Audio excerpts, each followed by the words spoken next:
Olá, fã de Ayrton Senna! O programa de hoje vai encerrar uma trilogia de respeito, a última parte da entrevista com o Reginaldo Leme aqui no Senna TV.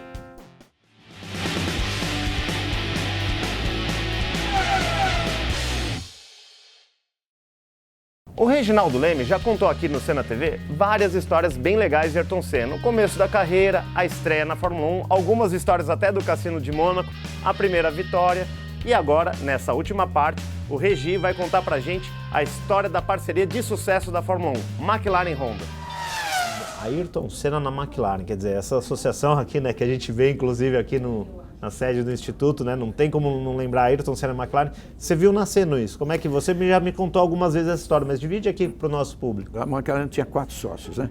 Tinha um sócio que era o Creighton Brown, um inglês casado com uma brasileira. Essa história começou, na verdade, através dela. Eles se tornaram tão amigos, né, que o Ayrton foi padrinho do nascimento do filho deles, que é Ali, da filha deles. E ela começou essas conversas muito discretamente, ela como brasileira, ele como brasileiro, eles se encontravam, estavam na casa do Creighton, tinham jantares, mas que ninguém sabia. Eu nunca soube disso. E aí veio à tona o negócio, em 87, veio à tona no Grande Prêmio da Hungria. Tá. Por quê?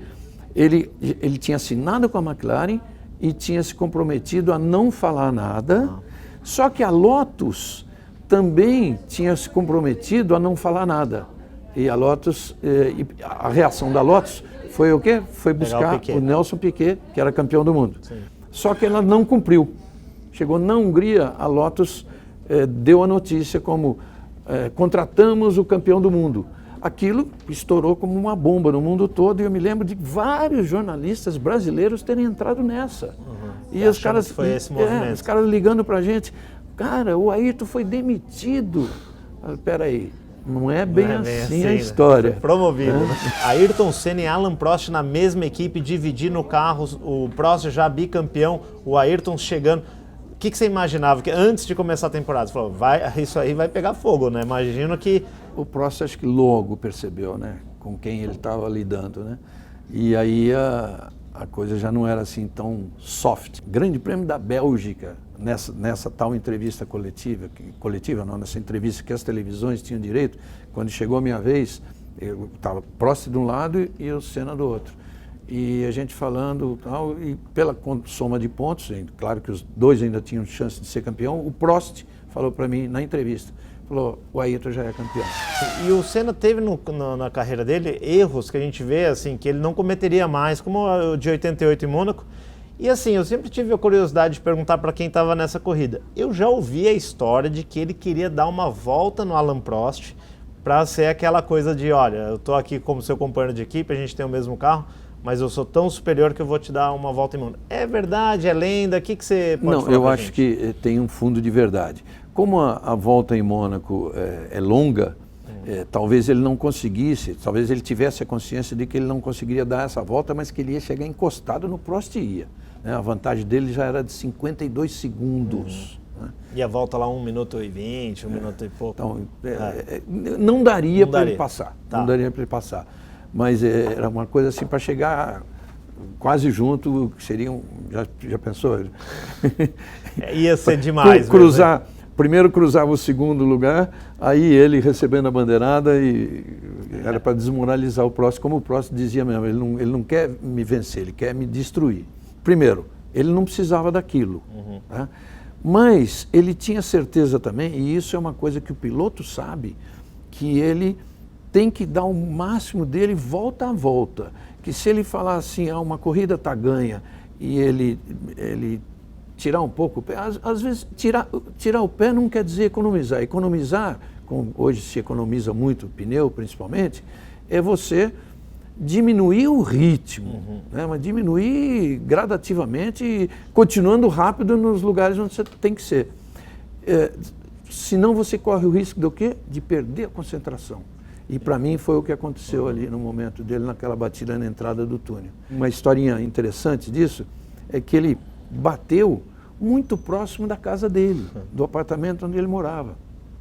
Então, acho que também naquela época, naquele momento, alucinado, de tipo assim, o que eu vou dizer lá no boxe, ele saiu do carro e, em vez de ir embora em direção ao boxe, ele se vira a pé para a casa dele.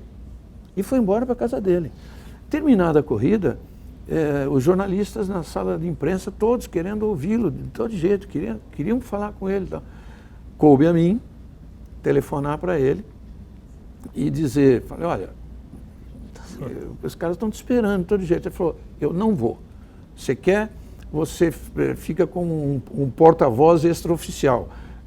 Eles te fazem 3 perguntas aí, eu respondo aqui para você. E foi o que aconteceu. E claro que depois disso, gravamos e nós fomos para casa dele. Nós fomos para casa dele. Bravo, né? Cara, ele já estava normal. Tá. Tanto que ele voltou a ficar bravo à noite, porque a casa dele tinha um terração em que a gente à noite foi ver os fogos, os tradicionais fogos da meia-noite lá em Monte Carlo, que é exatamente no Clube Monte Carlo onde se realiza a festa com o príncipe, o vencedor. A festa com o vencedor. E aí vê aqueles fogos todos, ele falava assim, puxa, era eu que devia estar lá. Falou, era eu que devia estar lá. Suzuka 88, bom, como é que estava, imagino que o ar devia estar denso lá. Como é que foi essa decisão, Regi? Muito, e estava respingando muito até para nós jornalistas, né? Confesso para você que respingou para mim, pelo Prost, nunca vou dizer que tenho uma amizade com o Prost, mas pelo Prost ter um tratamento diferenciado comigo. Respingou para mim. Né? Sim. Nessa época era rivalidade mesmo. O próprio Ayrton começou a olhar meio estranho. Não é um olhar meio estranho para mim, mas ele nunca falou nada, mas eu sentia que havia uma coisa assim de... eles são muito competitivos. São muito competitivos. Certamente ele tinha na cabeça dele o seguinte: o Regi tem que dar atenção maior para mim. Não tem... E lógico que eu dava. Era até minha obrigação como jornalista brasileiro. Mas ele não pode, na matéria, no resultado final de uma reportagem, não pode ter igualdade. No meio do ano, a gente mais ou menos que conversou sobre isso, eu e o Ayrton, uma conversa meio séria. Uma conversa meio séria que eu tentava explicar o meu lado, mas ele não aceitando muito. Até eu fiz uma carta escrita à máquina, não no computador, não existia. Naquela época. Escrita à máquina, fiz uma carta, Rodrigo, eu acho que tinha mais de 20 páginas, que eu mandei para ele, para a mãe, para o pai, para o Armando, para todo mundo que estava envolvido com a gente. E dando todas as minhas razões. E ele, num voo que a gente fez junto, saindo do Brasil, ele leu a carta no voo e quando a gente chegou, ele veio me cumprimentar e falou, não, entendi, está tudo ok. Mas quando chega, caminhando para o final, numa decisão tensa, volta aquela história toda, né? Então ele começou com um tratamento um pouquinho diferente, que eu não tinha certeza, juro por Deus para você, 1988, campeão do mundo, eu com um cinegrafista japonês, que eu tinha contratado, eu não tinha certeza que ele daria a entrevista para mim. Talvez ele preferisse falar com o Galvão. Né? Eu não tinha certeza. Bom, aí eu fui até o motorhome, que na verdade eram containers, né, no Japão, porque pela distância, como no Brasil, e a gente falei com ele, a Betise falou com ele, eu falei com ele assim rapidinho, cumprimentei, falei, eu vou estar te esperando para a entrevista, mas ele no meio daquele tumulto todo, claro, meio frio, mas estava no meio daquele tumulto todo, comemorando ali e tal. Aí a Betise foi até ele, conversou com ele e a Betise voltou e falou para mim, ele disse para você ir lá para frente do boxe e esperar, que ele vai falar com você. Eu fui para frente do boxe. Aí tem muito claramente na reportagem a mudança de posição dele, que quando ele passa por mim, ele dá um tapinha assim e já me chamando para entrevista. Aí aquela famosa entrevista, essa foi muito famosa. 2 anos depois ele deu uma entrevista para uma revista dizendo que a melhor entrevista que ele tinha feito na vida tinha sido aquela. Essa entrevista, eu estou de costas para o telão que tinha em Suzuka e ele de frente. Então ele faz a entrevista toda olhando o telão. Ele falava comigo, mas olhando, porque o telão estava repetindo a chegada. Claro. Né? Então fica muito claro, e eu falo isso na matéria, na conclusão da matéria, que ele estava olhando, admirando o próprio talento, né? E a conquista dele, que ele tinha acabado de acontecer. E eu comecei a puxar, durante a entrevista, para um lado pessoal. Te dizer que ele entendeu que era o lado de quem eu estava falando, que eu estava falando de mim, não posso garantir. Mas eu tive uma hora que eu fiz uma determinada pergunta para ele assim, nesse momento de glória, você acha que você deixou algum amigo para trás? Você acha que algum amigo que te acompanhou a carreira inteira ficou meio esquecido nesse momento? Ele começa a chorar. E aí o resto da entrevista ele chora muito, muito. E ele dizendo que se aconteceu isso, que ele espera corrigir, que ele espera ser cada dia um ser melhor. Acho que todo mundo lembra dessa entrevista. Sim. Não, e Regi, é emocionante até a gente ouvir isso, porque... Eu até nem gosto de falar muito disso. Não, porque... mas agora você está do outro lado, né? Eu estou aqui no seu papel, inclusive. Qual passa a ser o próximo objetivo, você que sempre busca objetivos? Meu objetivo é continuar a minha vida como sempre foi, melhorar como profissional, aprender mais, muito mais, que eu tenho muito para aprender ainda, como acertar um carro, como tirar tudo que um carro tem e melhorar como pessoa, sobretudo, como gente, e viver um pouco mais próximo da minha família, que eu sacrifiquei de certa forma nesses anos todos que eu dediquei muito à minha profissão, e as pessoas que eu tanto gosto, a minha garota, enfim, todos aqueles que estiveram tão perto de mim, junto de mim, mesmo com a distância grande, mas sempre ao meu lado, sempre me dando o suporte. E eu quero viver um pouco mais, curtir um pouco mais a vida. Então ele já foi campeão 89, tem aquela famosa batida dele com o Prost, tem toda aquela polêmica depois no ano seguinte da posição da pole position e a batida, o troco dele no Alain Prost. Como que você viu essa, que para mim é o auge da rivalidade Senna-Prost, primeiro na McLaren e depois o Prost já na Ferrari? Eles já tinham então deixado de se falar. Aí aconteceu essa de Suzuka de 89, e que houve uma demora ali na decisão. Eu fui lá para a torre, o Galvão ficou na cabine, eu atravessei e fui lá para a torre, onde estava o Ayrton conversando com os comissários. Lógico que não me deixaram entrar na reunião dos comissários, mas eu entrei num lugar em que eu ouvia perfeitamente ele olhando para o além, assim, enquanto esperava a decisão. Quando saiu a decisão, eu corri, a torre era alta, né? Eu corri para uma varandinha dessa torre e fazendo sinal para o Galvão do outro lado, né? Um sinal de que...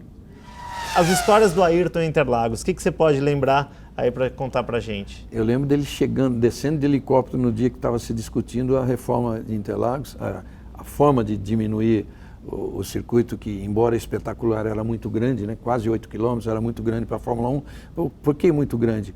Porque distanciava muitos carros, então eles queriam corridas mais apertadas. E quando ele deu aquela solução, lembra que ele descendo de helicóptero e todo mundo... Muita gente foi contra aquilo. Achava que teria outras soluções, e você vê, é uma coisa espetacular. Era uma pista aqui e outra aqui. Ele simplesmente ficou uma curva em descida e uma curva histórica, que todo piloto tem na cabeça hoje, que correr em Interlagos é muito importante por Interlagos e pelo S do Senna. Logo em seguida teve então, depois que a reforma de Interlagos trouxe de volta a Fórmula 1 Interlagos, essa de 90 tem um detalhe bem bacana. E no Brasil, você sabe como é que é, né? A transmissão da Globo no Brasil, você tem a direção da Globo inteira nas costas, lá atrás, um pouquinho abaixo, numa emissora que eles montam ali, e ficam eles, né, os caras, e quem estava no meu ouvido, por exemplo, era o Boni. Era o Boni chefão e o Ciro José, que era o diretor do esporte, no outro ouvido, um em cada ouvido. E tá no grid. Então, vou eu lá, aí começo a perguntar para ele. Você vê essa... E a torcida toda em pé, tá? Essa torcida toda, o que te faz, né? O que te leva a isso, correr diante dessa torcida num circuito tão importante e tal? E ele, aqui embaixo do microfone, ele começa a responder que era um prazer enorme, que aquilo que ele gostava, tá? E se emociona. O Boni grita no meu ouvido, pede desculpa por ter desconcentrado. Quem sou eu para não obedecer ordem? Ayrton, é uma coisa que eu normalmente faria, mas não desse jeito, faria de alguma outra forma. Ayrton, desculpa eu ter te desconcentrado, assim, no momento da largada.